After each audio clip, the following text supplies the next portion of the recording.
Today, I'm going to talk to Americans. That means if you are an American business owner, if you're an American innovator, if you are somewhere in an American company, this is for you. For the rest of you, you're welcome to listen in. That's fine. Maybe you'll learn something. Maybe you'll get inspired. Maybe you'll think, that wasn't for me, and that's okay. Now, who am I? And who am I to talk about innovation? My name is Claus.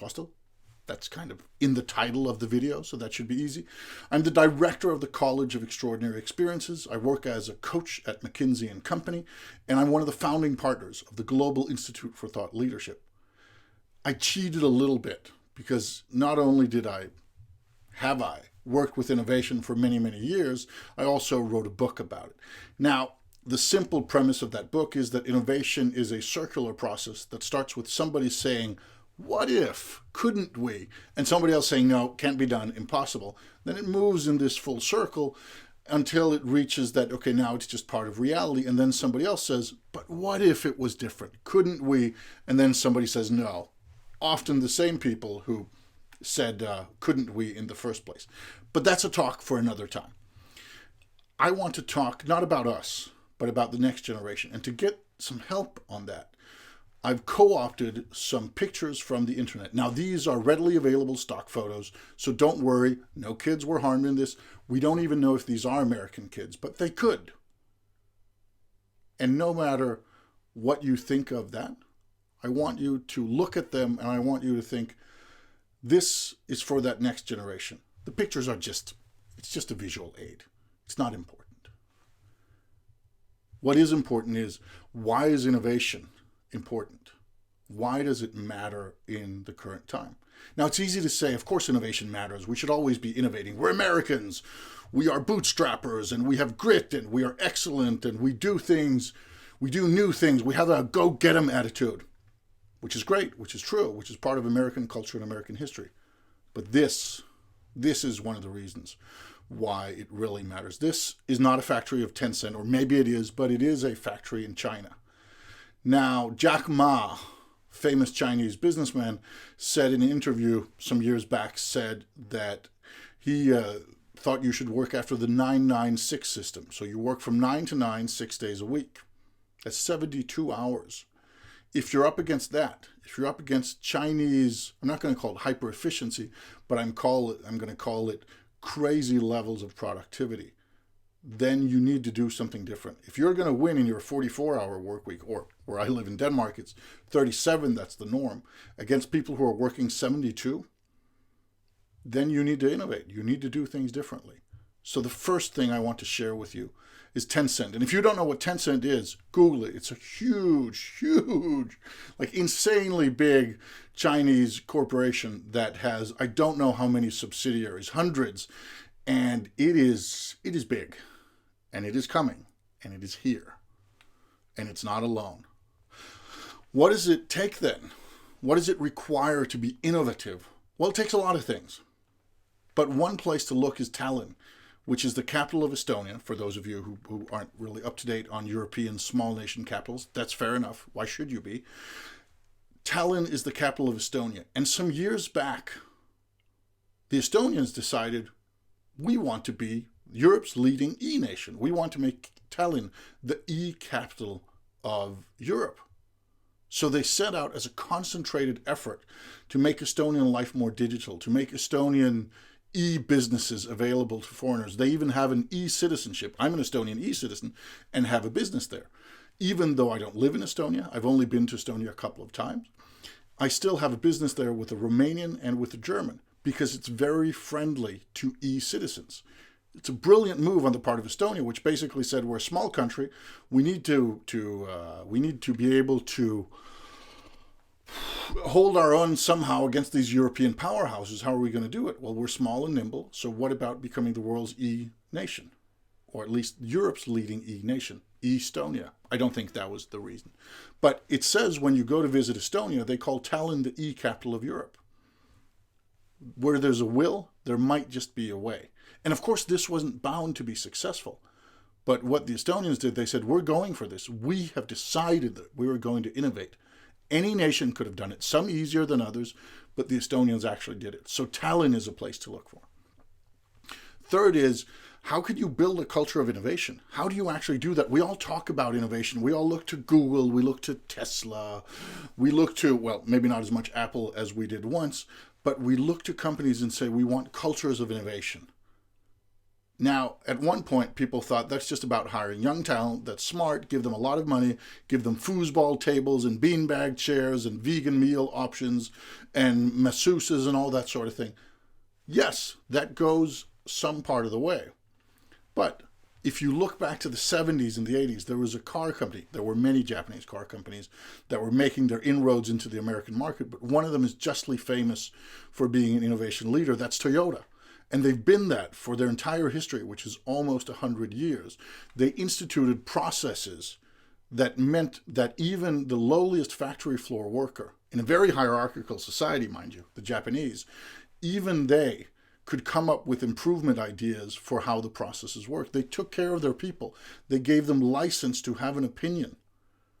And what did that do? It helped pave the way for legendary innovation and legendary efficiency, and take out a big chunk of the American market.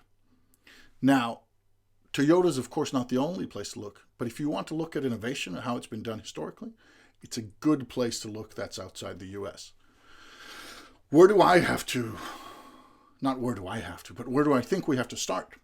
Because we're talking about the next generation. And of course, we can look at what to do with Fortune 500 companies. Of course, we can look at what to do with Wall Street. We can look at lots of things. But one place to look is to look at the next generation and at school. It's written Tubilak, but it's pronounced Dubilak or something closely that. My Greenlandic is not super good, even though Greenland is part of the Danish kind of, not Commonwealth, but the Danish mini League of Nations together with the Faroe Islands and Denmark itself. But this is a spirit stone, a kind of what do you call it? It's a small figurine, sometimes made of bone, sometimes made of other things, that has a spirit inside it. Now, this picture is from an educational live-action role-play event that my company did 10 years ago in Greenland with Greenlandic partners, because some of them were worried that kids in schools were not getting the proper connection with their cultural roots. So, working with locals, we came up with an idea of how to do more immersive teaching, how to do education in a new way. And this project, it was called the INNOVATION project. And that meant that we took a different way of schooling and took it to Greenlandic schools. So what you see right now in that picture, that is Greenlandic children in school. Yes, there's a monster. Yes, there's a shaman. Yes, there are swords. There are costumes. But it's schooling. And modern day schooling has so many options available to it. Immersive learning, e-learning, interactive stuff, global stuff, peer-to-peer stuff, getting people from the business world in. There's so many options, and there's so many classrooms that are terrible. There's so many classrooms that simply live in the last century, and some of them live pretty far back in it. Now, in the US, this is real. I don't think I'm insulting anybody.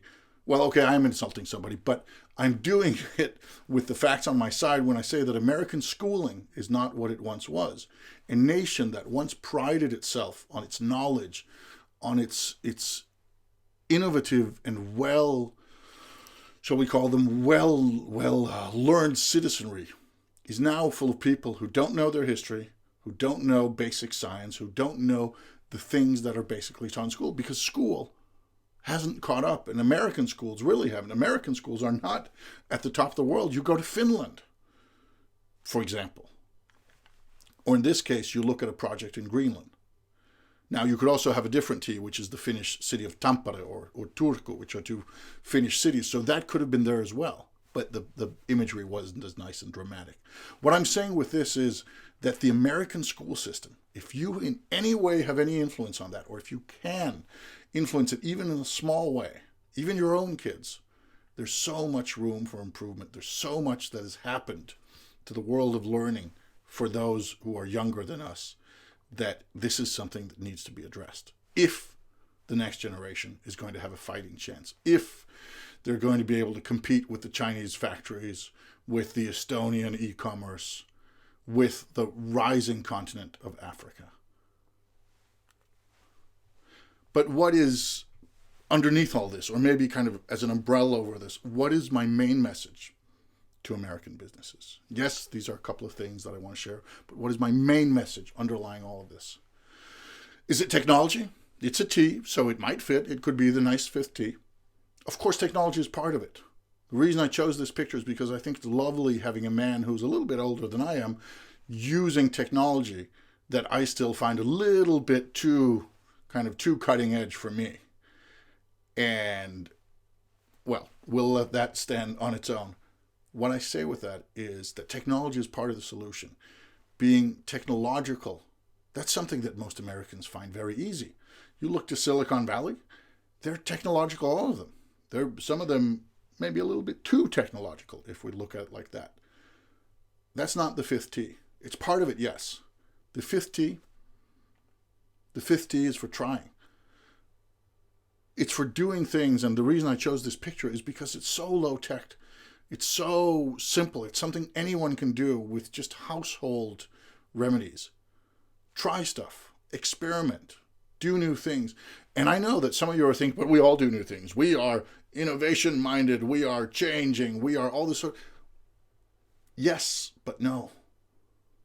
Because there's so many of you, and here I'm talking to you as Americans.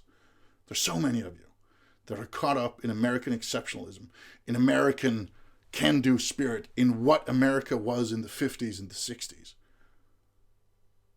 that they've forgotten to look around and see what America is now. Try, experiment, do things differently, shake them up. There's a two-party system. Why? Why not do something to change that? There's rampant political, let's just call it, disaffection is maybe the wrong word. Disgust is the right word. That can be changed.